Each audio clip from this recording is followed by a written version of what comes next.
Selamat datang dan kembali lagi di channel kita, tempat kita membedah tuntas pertarungan taktis para raksasa Eropa dengan kesoktahuan gua. Kali ini kita akan membedah hasil yang akan dikenang sebagai salah satu kejutan terbesar di kualifikasi Piala Dunia 2026 zona Eropa, yaitu Republik Irlandia berhasil menumbangkan Portugal dengan skor 2-0. Ini sebuah masterclass pragmatisme melawan dominasi yang naif. Portugal dengan semua bintangnya di bawah asuhannya Roberto Martinez, ya kan, mendominasi penguasaan bola hingga 70%. Melepaskan 15 tembakan, bro. Tapi yang tepat sasaran itu hanya 5 tembakan saja. Namun pulang dengan kepala tertunduk. Kekalahan ini itu tidak hanya ditentukan oleh bresnya pahlawan Irlandia, yaitu siapa sih? Troy Parrott, tetapi juga oleh kartu merahnya sang mega bintang yang dialami Ronaldo, ya kan? Cristiano Ronaldo di babak kedua itu mendapatkan kartu merah langsung. Yang tadinya kartu kuning, setelah dicek VAR, kartu merah. Nah, pertandingan ini adalah studi sempurna tentang bagaimana efisiensi, disiplin, dan pengorbanan dapat mengalahkan bakat murni yang tidak terorganisir. Kita akan membedah semuanya, membedah strategi brilian pelatihnya Irlandia yaitu Hal Grismon, mengapa Portugal tak berdaya menembus tembok hijau, dan konsekuensi dari insiden paling kontroversial di laga ini. Oke, mari kita mulai bedah taktis untuk mengurangi kekalahan lah ya, yang memalukan ini. Bayangin 2-0 sama Irlandia yang tadinya mau lolos langsung, jadi ya susah bro, harus menentukan lawan selanjutnya, juru kuncinya grup Portugal ini. Nah oke, kita langsung aja bedah. Irlandia memasuki lapangan dengan kesadaran penuh akan kesengajaan teknis. Pelatih Hal Grismon ya pelatihnya, nah, menginstruksikan pendekatan yang sangat pragmatis, yaitu menguasai ruang, bukan menguasai bola, tapi menguasai ruang. Formasi dasar 3-4-2-1 Irlandia dengan cepat bertransformasi menjadi 5-4-1 low block saat Portugal membangun serangan, ya kan. 5 back di belakang termasuk Sea dan Collins, ya kan. Dan 4 gelandang yang berjarak sangat rapat, ya kan, menciptakan 2 lapis pertahanan yang kedap air di depan kiper, yaitu kipernya Cleher, ya. Tujuannya apa? Yaitu menutup semua jalur vertikal dan memaksa Portugal itu bermain horizontal. Nah, Portugal di sisi lain itu menjalankan game plan yang tampaknya terlalu percaya diri menurut gue. Mereka itu mendominasi penguasaan bola lebih dari 3/4, ya kan, 70%, ya kan. Namun dominasi itu terasa statis dan mudah diprediksi. Joe Neves dan Vitinha di lini tengah itu mengoper bola di sekitar area sentral. Tetapi setiap upaya mereka untuk menyalurkan bola ke halfback, ya kan, area berbahaya di antara back sentral dan fullback selalu tertutup oleh kedisiplinan tinggi lini tengahnya Irlandia. Akibatnya pemain kunci seperti Bernardo Silva, João Felix, ya kan, itu gagal mendapatkan bola dalam posisi yang berbahaya, posisi nyaman. Nah, begitu. Roberto Martinez itu gagal menemukan kunci untuk memecah kebuntuan ini. begitu. Nah, sedangkan Portugal itu terlalu mengandalkan umpan silang dari fullback.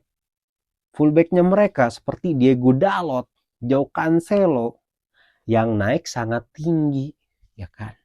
Namun umpan-umpan silang ini menjadi makanan empuk. Jadi makanan empuk bagi bek tengahnya Irlandia yang unggul secara fisik dan duel udara. Nah, Portugal itu menciptakan 15 percobaan tembakan.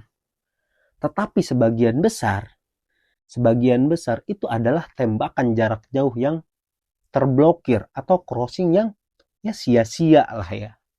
Begitu. Nah, pukulan pertama itu datang di menit ke-17. Di menit ke-17. Nah, gol pertama Irlandia itu adalah sebuah dari fokus dan klinitas. Klinitas, bukan open play yang indah, bro. Gol ini bermula dari situasi tendangan sudut yang menunjukkan kelalaian marking total dari pertahanannya Portugal. Begitu. Nah, setelah terjadi perebutan bola di tiang jauh ya kan, tiang jauh.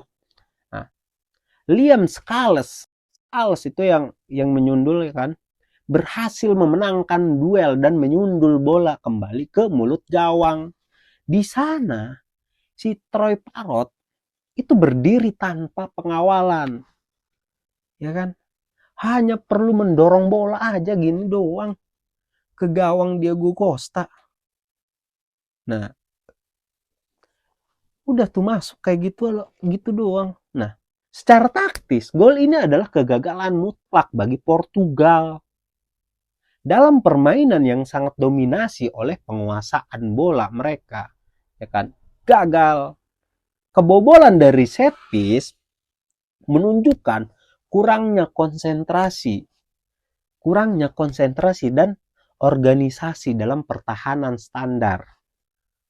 Gol Parrott itu mengubah pertandingan. Irlandia kini memiliki skor untuk dipertahankan. Dan Portugal itu semakin panik mencari solusi bagaimana. Ya kan? Sebuah kondisi yang justru membuka celah taktis yang lebih besar. Dan Portugal di sini terlalu panik untuk menyamakan kedudukan. Setelah gol pertama, Portugal tidak mengubah pendekatan taktisnya. Mereka justru meningkatkan garis pertahanan dan tempo serangan. Sebuah keputusan yang naif dan membuka pintu bagi Irlandia untuk melancarkan serangan balik yang jauh lebih mematikan, ya kan. Nah, Roberto Martinez itu tampaknya percaya diri bahwa volume serangan itu akan secara otomatis memecah kebuntuan, ya kan, mengabaikan fakta bahwa Irlandia itu hanya menunggu satu momen saja, satu momen transisi lagi, ya kan, untuk mengejar ketertinggalan. Nah, kedua fullback Portugal, Cancelo dan Dalot, itu kini berfungsi seperti winger, meninggalkan ruang yang sangat besar di belakang pertahanannya Portugal. Para gelandang bertahan seperti Vitinha, ya kan, Neves, Ruben Neves, João Neves mungkin, itu kesulitan untuk menutup semua ruang transisi yang ditinggalkan oleh Dalot sama João Cancelo, begitu. Portugal itu rentan terhadap umpan panjang cepat di wide area. Nah, tetapi mereka tampaknya tidak belajar dari gol pertama. Pemain seperti Ogbene yang hitam itu ya kan, dan Azaz di lini serang Irlandia itu mulai berani menahan bola dan menunggu momentum yang tepat untuk melancarkan serangan balasan, serangan balik ke Portugal. Nah, Portugal itu memiliki beberapa peluang open play, termasuk tembakan keras dari João Felix yang berhasil diselamatkan dengan gemilang oleh Kleher. Bahkan ada juga yang membentur pemainnya Irlandia, ya kan? Nah, kegagalan konversi ini itu ditambah dengan 5 penyelamatan heroiknya dari Kelleher, kipernya Irlandia, yang membuat rasa frustasi Portugal itu memuncak, ya kan? Memuncak. Tim yang mendominasi tembakan dan penguasaan bola, ya kan? Itu merasa tak berdaya di depan gawang, di depan pertahanannya Irlandia. Nah, tepat di ujung babak pertama, Irlandia itu melancarkan pukulan telak yang menghancurkan mentalnya para pemain Portugal. Gol kedua si Parrot di menit ke 45 ini adalah demonstrasi sempurna tentang hukuman yang harus diterima tim yang bermain dengan garis pertahanan terlalu tinggi dan meninggalkan ruang di transisi negatif. Begitu. Aduh.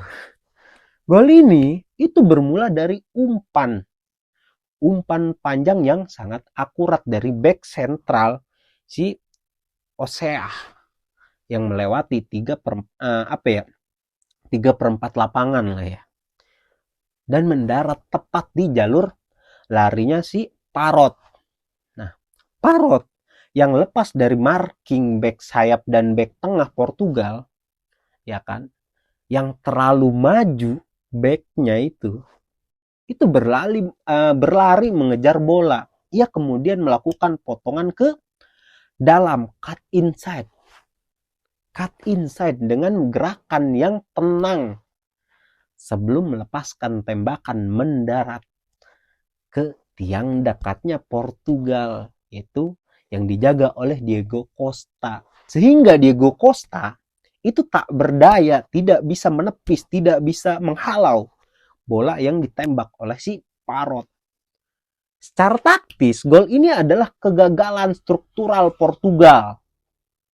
Parrot dibiarkan bebas berlari di area flank Portugal. Jarak antara back tengah dan fullback itu terlalu lebar, ya kan? Memungkinkan Parrot itu melakukan cut inside tanpa tekanan. Nah, skor 2-0 saat jeda itu adalah sebuah bencana. Sebuah bencana itu menegaskan bahwa Portugal meskipun memiliki talenta kelas, pemain-pemain kelas dunia, ya kan, tidak memiliki plan B untuk menghadapi low blocknya yang disiplin dan cepat dalam transisinya. Pemainnya pemain Irlandia. Portugal tidak mempunyai plan B-nya untuk menghadapi pemain-pemain yang bermain secara low block seperti Irlandia. Begitu. Babak kedua itu dibuka dengan Portugal yang jelas harus melakukan sesuatu yang drastis. Roberto Martinez, ya kan, itu melakukan perubahan yang mungkin memasukkan pemain seperti Gonzalo Ramos untuk menggantikan striker yang kurang efektif atau memperkuat lini tengah. Namun perubahan taktis ini yang bertujuannya untuk memecah pertahanan justru dinetralisir oleh insiden paling dramatis pada pertandingan kali ini. Nah, sekitar menit ke berapa sih? 61, ya kan, setelah review VAR yang intens, Cristiano Ronaldo itu diusir, CR7-nya diusir keluar lapangan dengan kartu merah langsung. Yang tadinya kartu kuning karena udah ketahuan nyikut tuh. Apa sih disikut-sikut kayak gitu. Ini main bola bro, bukan main takraw. Bukan main boxing. Nah, insiden ini itu terjadi saat perebutan posisi di kotak penalti Irlandia, di mana Ronaldo itu terlihat menyikut back si Osea setelah frustasi karena terus-menerus dijaga ketat. Wasit itu mengubah kartu kuning menjadi kartu merah langsung. Secara taktis, ya kan? Secara taktis dan psikologis, ini adalah momen kekalahan Portugal. Portugal kehilangan striker utama dan target man mereka. Itu si R7 Ronaldo, sang menurut dirinya sendiri. Nah, semua rencana serangan yang tersisa itu harus diubah. Kartu merah ini itu terjadi di momen krusial saat Portugal itu baru saja memulai tekanan babak kedua. Alih-alih mendapat gol balasan, mereka itu kehilangan seseorang pemain bintangnya, ya kan, yaitu Ronaldo. Roberto Martinez, ya kan, itu dipaksa bermain defensif, mengubah formasi menjadi 4-4-1 yang sangat kaku, dengan Leao itu sebagai pemain tunggal di depan. Nah, serangan Portugal itu menjadi lebih mudah diprediksi oleh Irlandia. Nah, Irlandia yang unggul 2-0 dan kini memiliki keunggulan pemain juga, itu tidak panik lah. Tidak panik, mereka justru menunjukkan kematangan taktis. Pelatihnya Irlandia yaitu Hal Grismon itu memerintahkan timnya untuk memperkuat pertahanan, yaitu mengganti pemain ofensif dengan gelandang atau back yang lebih segar dan defensif untuk menjaga energi lini tengah begitu. Nah, kontrol bola jangka pendek itu menggunakan possession mereka yang singkat untuk mendinginkan tempo dan memaksa pemain Portugal yang kelelahan untuk berlari. Begitu. Republik Irlandia itu berhasil menjaga pertahanan mereka tetap solid. Setiap crossing dari Portugal itu berhasil dihalau, berhasil dijaga oleh back-backnya Irlandia. Tekanan dari 10 pemain Portugal di menit 30, di 30 menit terakhir, ini adalah tekanan yang tanpa gigitan. Menekan doang tapi tidak menggigit, percuma bro. Begitu.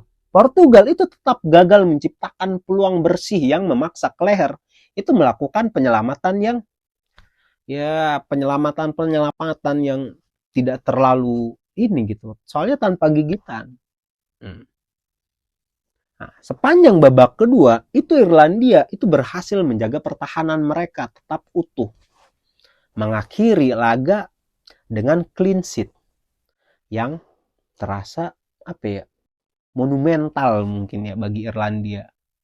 Begitu. Kemenangan 2-0 Irlandia ini adalah kemenangan yang datang dari perencanaan yang teliti dan eksekusi yang sempurna begitu. Ini membuktikan bahwa di sepak bola modern, efisiensi itu dapat mengalahkan dominasi statistik. Dari hanya segelintir tembakan tepat sasaran, Parrot mencetak 2 gol. Ya kan? Masing-masing itu menghukum 2 kelemahan taktis Portugal. Yaitu kekalahan set piece dari gol pertama dan kerapuhan transisi dari gol kedua. Begitu. Dia adalah pahlawan efisiensi si Parrot ini. Irlandia itu berhasil menjaga jarak antara lini tetap sempit sepanjang 90 menit. Nah, mereka itu berhasil menutup hal spek dan memaksa Portugal itu bermain di wide area yang tidak efektif begitu. Nah, dan ini adalah masterclass kolektif menurut gua. Di mana setiap pemain itu tahu persis tugasnya di mana. Ya kan? Penyelamatan kiper Kleher di momen-momen krusial, terutama ketika skor 1-0 itu menjaga keyakinan Irlandia itu tetap tinggi dan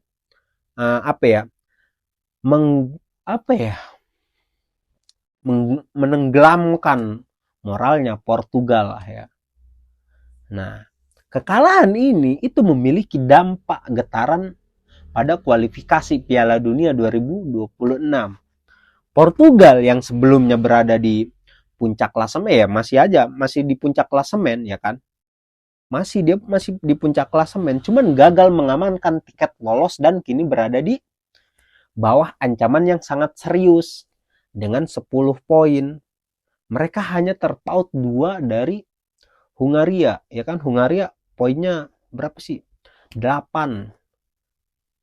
Nah, dan 3 poin dari Irlandia.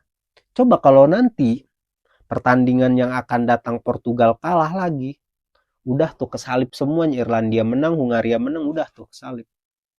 Nah, laga penentu itu terakhir Portugal melawan Armenia, yang akan menjadi laga hidup dan mati. Dan yang lebih buruk, itu mereka harus melakoninya tanpa sang mega bintang, yaitu Cristiano Ronaldo yang diskors karena kartu merah ini. Martinez itu harus segera menemukan plan B yang tidak melibatkan Ronaldo. Nah, ini sebuah tugas yang terbukti sedikit sulit selama pertandingan ini. Nah, kekalahan ini menunjukkan pertama, itu kurangnya kedalaman taktis. Yaitu Martinez itu gagal melakukan penyesuaian yang efektif saat game plan awal mereka dimentahkan terus oleh pelatihnya Irlandia. Itu yang pertama. Yang kedua, menurut gua, itu ketergantungan pada individu. Yaitu Portugal itu terlalu mengandalkan kejeniusan individu yang akhirnya dinetralisir atau dieliminasi, seperti kasusnya Ronaldo ini. Ronaldo selalu dijaga terus, kemanapun dia lari, kemanapun dia nyari bola terus dijaga. Dan itu begitu loh.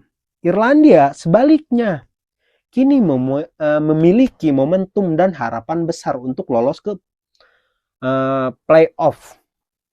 Kemenangan ini adalah deklarasi bahwa the boys in green, ya kan, julukannya Irlandia kan, itu adalah kekuatan yang harus diperhitungkan ketika mereka bermain dengan hati dan taktik yang tepat gitu loh. Begitu. Mungkin itu aja lah ya bedah kita kali ini. Bagaimana kawan-kawan pendapat kalian? Tulis di kolom komentar. Mungkin ada yang tidak setuju dengan kartu merahnya Ronaldo karena Ronaldo menyikut ya, karena dia frustasi, dijaga terus kemana-mana sehingga dia ya menyikut pemain Irlandia. Dan mungkin menurut kalian ini kontroversial. Coba tulis di kolom komentar pendapat kalian semua, dan jangan lupa like video ini, dan jangan lupa, gua harap kalian harus mensubscribe video gua biar gua lebih semangat membuat video-videonya. Oke, mungkin itu aja dari gua. Terima kasih.